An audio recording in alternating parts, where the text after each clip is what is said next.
Welcome back to the second episode of Game Day Australia. You actually might know us from Football Today, Cricket Today, or the AFL Today shows in the past, but we are back for all your Aussie sports needs. And Marcus, it's FIFA World Cup time. So I'm joined by Marcus Bazzano, the number one Socceroos fan, and I'm Liam McAllion myself. But Marcus, how are we? I'm excited. It feels like the World Cup has only just begun, and there's still so many more. I think there's 70 more games to go in the World Yeah, Cup. And crazy. look, we're going to be enjoying this World Cup for almost another full month. Absolutely. Thank you very much for all your support on the first video. First video, we cracked the 1K. We absolutely love that. It went really, really well. And don't forget, if you're the first time viewer, chuck us a subscribe, chuck a comment. We'll get around all the comments throughout the FIFA World Cup. We'll do some AFL stuff down the track as well. But comment, like, and subscribe to Game Day Australia. Game Day Australia across the socials as well. We're chucking up a lot of shorts and TikToks. All right, let's just get straight into it. We always want to talk about the Socceroos. I know we Can we, lost, but we'll have a yeah, can match we, day can we to skip wrap. past this first segment, please? We'll just keep it into just a tidy couple of minutes, I reckon, because we did lose. We'll talk about the Turkey game maybe, but USA did defeat us, Australia, 2-0. 2-0 it was, and Mike Greller gets the last laugh. He was the talk of the town. He said he should get a statue in Australia. I still hate him, but I don't care. Like, he was probably right that USA are the better team, but a lot of other things he said were not right. But he gets the last laugh. What do you think about Mike Greller just on that, Marcus? Oh, no one likes him. Well, we could go on an absolute tangent about this cockhead, but but we won't. Did you see the suited and booted boys? One of them's got to get a tattoo of Mike Greller on his leg. Yeah, that wasn't Um, smart by him. I thought we could possibly lose to the USA, and I guess he's done it for a bit of clicks. He's probably got a few extra views, a few extra followers, so good on him. Gone down the Dan Orange path with the tattoos, but I don't know about that one. well, Talking about the actual, I almost went down that path when we were on AFL today. yes, with the did you have to Actually, get an Essendon tattoo? You're I supposed to think, get one. I think, if we are still on AFL today, the bet was if North finish above the Bombers, I'd get Oh a, yeah, well I'd get a, your stuff. was it an Essendon tattoo or an AFL today tattoo? I So think it was an I don't Essendon know if tattoo. that bet becomes void or not, No, but no, it just becomes a Game Day Australia tattoo now, I reckon. Game Day Australia tattoo. That's I what. like That's what. Let me know in the comments if you see this. What type of tattoo Marcus should get. Anyway, onto the actual game. The starting lineup was the big controversy. The two goal scorers actually didn't start. Marcus, do you think Popovic, the coach, is to blame for the starting lineup and blame for that really poor first half? I think so. I think with the way that Tony Popovich manages games, look, you can either be seen as the hero when it works well, like he was against Turkey, or it could absolutely go down the drain, like it did against Mm. America. And that first half was hard to watch, um, very defensive. And look, in the World Cup so far, in four attacking phasing metrics, we're 42nd, 43rd, and 44th ranked in the competition so far, which is just deplorable. I think in possession, we're 43rd. Horrible.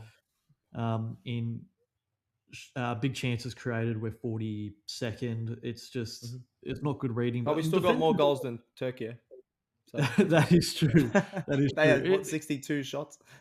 We turn that we're putting our slim chances away, but unfortunately we weren't able to do it against America. But Mm. yeah, that first half, things changed in the second after we made a few tactical changes. But I thought America played for us very well. They prepped for us very well. They dominated in midfield. But what do you think went wrong in that first half?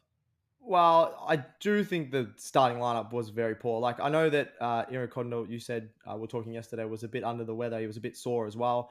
But I'd be starting Metcalf or just the guys that have confidence. The goal scorers weren't there. I'd be starting Volpardo. I think we're going to talk about him. But that was a real positive in the second half. He looked really, Mm. really good. If he's not starting the Mm. next game, which we'll touch on against Paraguay, I'd be very surprised. So there were some positives. We probably should have scored a goal or two. And we probably were a little bit stiff with the rest, which we'll touch on. But the first half, we just didn't look confident at all. Every pass it's pretty much a turnover, and we even our clearances, sort of everything just wasn't going our way. I think we got a bit overawed by the US crowd and by the moment, but it's okay. We got a win in the first game, so it's genuinely okay. And we've to this point we probably thought we'd have 1 or 3 points. So we're happy. Do you think they fell victim to the fight and win chant? Is that what you're saying? The fight. I believe that we will win. Oh no, definitely not the chance, but just the occasion. I think you're walking around, everyone there is USA, and just having their extra large Coca Colas and their big burgers and things like that. I think they were just a bit overwhelmed by the USA. But did we? Oh, actually, you were going to ask me this, but did we get robbed, Marcus? Because a lot of Aussies aren't happy with the ref. The ref actually in the past has been done for match fixing. And he's on the host nation's game. I personally think we're a bit stiff, but we played bad anyway, so we probably didn't deserve to win. Agreed, but I still think any referee that has a history of match fixing in the past should not be allowed to work on the biggest stage in I agree. Yeah. in the globe in terms of sport. Like he just shouldn't. I don't know how. We definitely should have got at least one penalty. The handball for sure. Yeah. Because Yep. I agree. you're in an unnatural position, Mhm. and it just drops onto his arms. And also, in my opinion, I don't know if you got a different view. I think we talked about this yesterday. Yep. With Connor Metcalf getting his ankle stood on when he was box crashing. I think Yep. Well, I think that's a penalty because I think if he pulls it back to him, then it's a goal scoring opportunity. And if you stand on a bloke's ankles and bring him down, then No, and that's, I think it was fairly lucky not to come away with a bad injury with that ankle. But I think we probably should have got 2 penalties. But I think all in all, we still didn't deserve to really take anything away from that game, in my opinion. yeah, I think it took us 50 minutes to really get into it. And then the subs came on, which were great, as we mentioned, Volpato and a few others, Metcalf, Iracunda, just at least created some chances. Iracunda, I think you were talking about, was starting up front, which was surprising when he's just a very natural just play style on the wing. But yeah, I looked at it again this morning, the Metcalf one, and I'm like, yeah, it's a penalty. It has to be a penalty. But we're not going to get too mad about it because we got to win. If we didn't get a win in the first game, I feel like Aussies would be ropeable. But we got to win, and hopefully we just can cruise through at least a draw with Paraguay. Yeah. Yeah, we can thank Türkiye for that because they lost to 10-man Paraguay, which now means neither us or Paraguay can finish bottom of the group. Yep. Because a Turkey, reminder, it's head to head, not points. Yeah. Points and goal difference. Yes. It's obviously the head-to-head, as you mentioned. 62 total shots for Türkiye, which is the most ever in since they recorded shots. I think it was 1960s in World Cup history without scoring a goal. That's the most ever in World Cup history. That is just deplorable. There was a lot of shit talking towards the Aussies before that match last week, and now they might as well just go home now. What they can't progress. So why do they even join the World Cup? Arda Güler's come out and said he will do everything throughout the rest of his career to forget about this World Cup. So well, apparently he has a dirty jersey when they lost a World Cup game. I think it was last World Cup, where it's a reminder to him that he wants to win at the World Cup. So someone said he's going to have at least 3 jerseys hung up at his place now to remind him of that. So I don't know if he's going to have any room in his house. Well, I think a lot of South American nations, not so much anymore. I don't think it's allowed, but back in the day, they used to wear their national team Guernsey underneath their club Guernsey. Oh, really? Just because that's how prideful they are about their nation and their football. I like that. But that's got a bit of Michael Jordan about it. Referee. I want to have one little crack at the referee. Okay, all right, go and have a crack at the referee. Give me 20 seconds. You can have 2 minutes if you want. 20 seconds is all I need. I'm not a marathon man. All right. Yeah, go on. This referee goes down with cramp. Yeah, what the hell? In stoppage time. Oh, my God. Get some pickle juice in your lad. Or at least there's only 6 minutes to go. They have an emergency referee for a reason. Just bring him on. Forget about the cramp. And then we're helping him out. Oh, cramp. Get stuffed. And I'll help you on that. There's 2 hydration breaks. There's 4 quarters. It's not like you had to run around for 45 minutes straight. He had a hydration break about 22 minutes before that, and he's gone down. So not only was he a cheat back in the day, he's not fit enough for the World Cup. That guy that didn't get his visa accepted by the US, the best African referee, he should be on the game, not this guy. What the hell was going on? Get Anyway, the so masseuse onto the pitch. no, just get him off. Get the stretcher, flip him off the stretcher. Get another guy, get a guy from the crowd, get an Aussie. He'll know what he's doing, and then get on with the game. Yeah, honestly, I'll tell you what they should do with with just FIFA in general. You know that footage that came out I think I can't remember. It was in Africa somewhere, and the bloke was getting driven off the ground by a stretcher, and the teammate walks right in front of the buggy that was driving him off on the stretcher and takes him out. Should have taken the ref out. I agree. Anyway, that's the wrap of match day 2 for the Socceroos. Let's get into match day 3. This is the big portion of the show. Australia versus Paraguay. Now, a draw or a win for the Socceroos will see us finish second in the group, which is pretty crazy when we've got Türkiye and USA that started in that group, obviously. And a loss will see us finish third. But, Marcus, we should progress as one of the best third-place finishers. Is that correct? Correct. I think we'll just jump in now. I think we had in next who we can potentially face in the round of 32. But now that you've mentioned it, I might as well jump in and say that if that draw or win will see us finish second, then I believe, as it stands, if we finish second, we'll play one of these 4 following nations: Belgium, Iran. Obviously, we all know the rivalry with Iran in the previous World Cup when we didn't qualify. Arnie's New Zealand. New Zealand. The Ashes. Ooh, okay. The Ashes. Yeah. The Ashes of soccer, and then and then apparently. Sorry. Oh, I just said apparently that I don't know where they pulled the Ashes from. That was just a weird thing that we did against them. I think 6 months ago. Yeah, and then was that Egypt or Iraq? Is one of the Egypt. I know my flags. Egypt. I'll be the flag guy for you. I'm pretty sure it was Egypt, but I didn't want to say. I thought you said Graham Arnold's team. It's not Iraq, is it? But it was one of those 4 nations. There we go: Belgium, Iran, New Zealand, or Egypt, all of which are tough opponents. But obviously, Belgium would be the toughest out of that. And then if we finish third as one of the highest ranked third teams, geez, here we go. I've got a few countries to list off here, but Germany, France, Portugal, Ecuador, Senegal, Colombia, Congo, Uzbekistan, Ivory Coast, is it Curacao, Norway, and let's just say I think it's Iraq. Let's just say Iraq. Yeah, I think you're right. I'm pretty sure I know most of the flags at the World Cup, and I just wanted to let you have that one, just to see how you went there. Given that to you instead of making myself. Yeah, that's all right.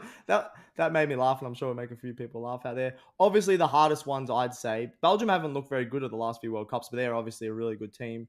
And then France and Germany. Oh my God, do we have to play them? That would be woeful. So hopefully we lock in a draw or a win, and then it just locks us in for second spot, because I genuinely think we have a chance against all those if we finish second, those teams. So see how we go there.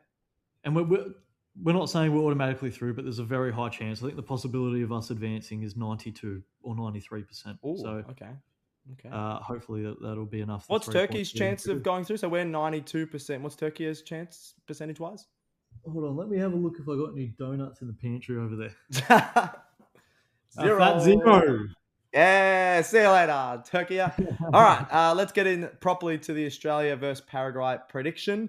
Obviously, this is a huge match, as we just mentioned. Both teams could just go into this and have a gentleman's agreement. Go, let's have a draw. No, we'll play a game. It's the World Cup. I think we'll play to win. First question for you, Marcus: who should start in the front 3? Because that's where I believe it went wrong in the first half against the US.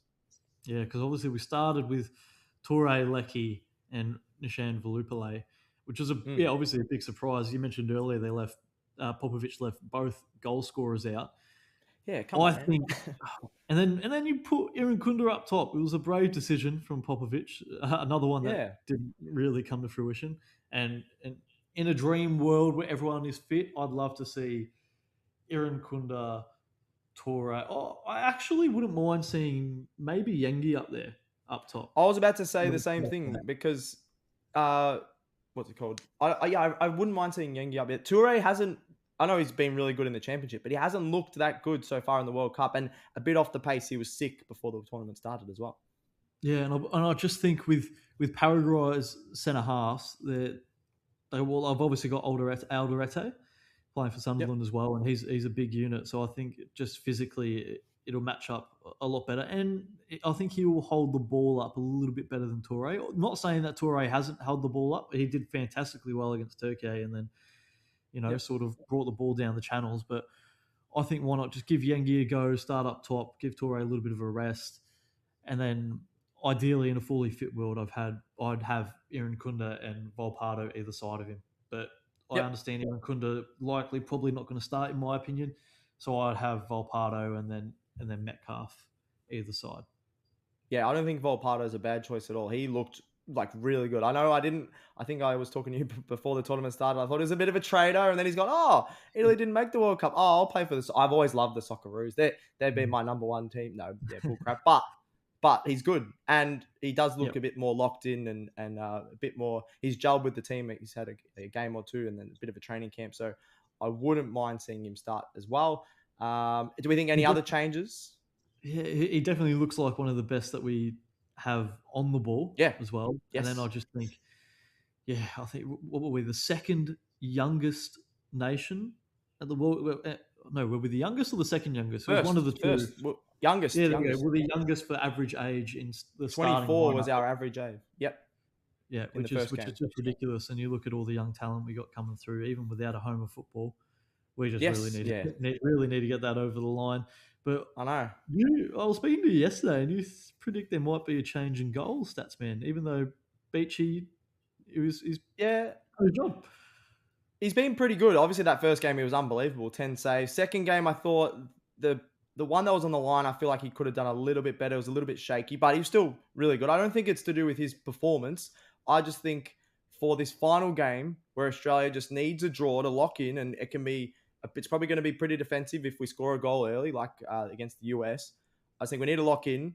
Our number one keeper in the big games for so many years, he's our technically our skipper. Obviously, he hasn't played, but technically our skipper, Mm. Matty Ryan, should start for the Socceroos. Just, I know Paddy Beach, but there's more pressure. I know that we've already got some points, but I feel like there's more pressure on this game just to lock in a point, just to get to that next stage. You could probably play Beach after this game in the next round of 32, but just to lock it in. And I know that 100% you're going to get a good performance from Matty Ryan, as he's shown over so many years, and now he's shown it in Spain and everywhere he goes around the world. So just, I don't know, just for some peace of mind while we're watching it midday on Friday, I would love to see Matty Ryan in the starting lineup.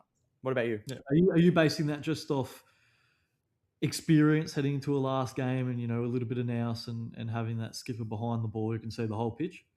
Yes, absolutely. I think experience, like they probably brought on Lecky for a bit of experience, but I think he's getting a bit old to play that sort of winger position. But Matty Ryan, I think goalkeeper especially, and he can sort of rally the troops a bit more than Beach, who obviously hasn't been there that much. Even if we're going really well, you could probably sub him out if Ryan's a bit older or a bit sore. But yeah, for that And experience reason and for the final game, I'm starting Matty Ryan.